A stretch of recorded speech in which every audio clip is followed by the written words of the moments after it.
راست چین مرد برای نگاه کن. کی بودنت رو فراموش نکن.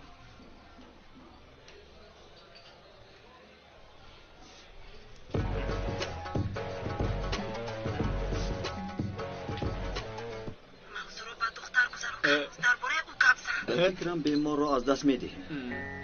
با دختر مهربانی کن. یه اخلا از حد نگذار. دختر رو اینقدر بالا بردار نکن. چی علاقه دارد؟ همه زنها از مهربانی خرسند میشوند. بش کن کارلس، این کار اینطور نمیشود. دستت رو میزن. اینش تویی که من تو را دوست میدارم. جدیم مرا شنیدی؟ فهمیدی مرا؟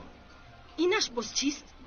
باید دل جوانمرد با زبانش یک باشد. اگر در تقدیر و نصیبش باشد میشود. نباشد خدا کریم است. برادر میز را زن، گپت را گوی، نترس.